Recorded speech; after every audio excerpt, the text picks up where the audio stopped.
السلام علیکم ورحمۃ اللہ وبرکاتہ۔ امید کرتی ہوں کہ آپ سب خیر و عافیت سے ہوں گے۔ آج میں آپ کو بتانا چاہتی ہوں کہ کن لوگوں کی دعا قبول نہیں ہوتی اور ان کی موت جہالت کی موت ہوگی۔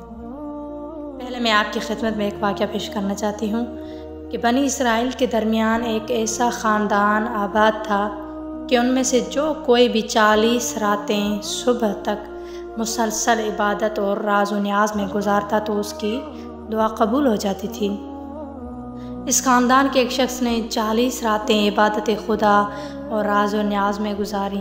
اس کے بعد دعا کی لیکن اس کی دعا قبول نہ ہوئی۔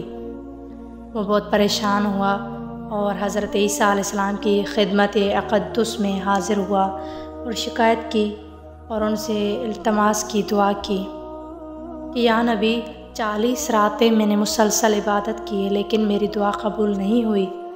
آپ خدا سے دعا کریں کہ آخرکار میری دعا قبول کیوں نہیں ہوئی۔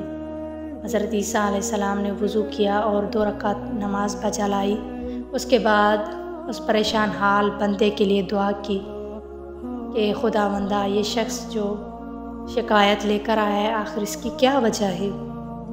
اسی وقت ان پر خداوند متعال نے وحی نازل کی کہ اے عیسیٰ، میرا یہ بندہ صحیح راستے پر گامزن ہو کر دعا نہیں کر رہا، یہ صحیح راستے پر چل کے دعا نہیں کر رہا، وہ مجھے پکارتا ہے لیکن اس کے دل میں تیری پیغمبری کے بارے میں شک ہے۔ اگر وہ اس قدر دعا کرے کہ اس کی گردن کٹ جائے اور اس کی انگلیوں سے سانس نکل جائے، میں تب بھی اس کی دعا قبول نہیں کروں گا۔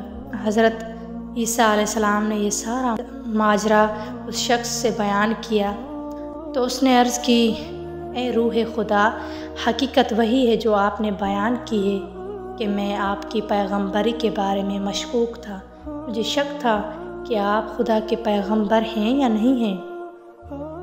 اب خدا کی بارگاہ میں میرے لیے دعا کریں کہ یہ شک برطرف ہو۔ حضرت عیسیٰ علیہ السلام نے دعا کی اور اسے حضرت عیسیٰ علیہ السلام کی نبوت اور رہبری کا یقین ہوا۔ اس کے بعد اس کی دعا قبول ہوئی اور اپنے خاندان کے دوسرے افراد کی مانند 40 رات عبادت راز و نیاز کے بعد اس کی دعا جو حاجت تھی قبول ہو گئی۔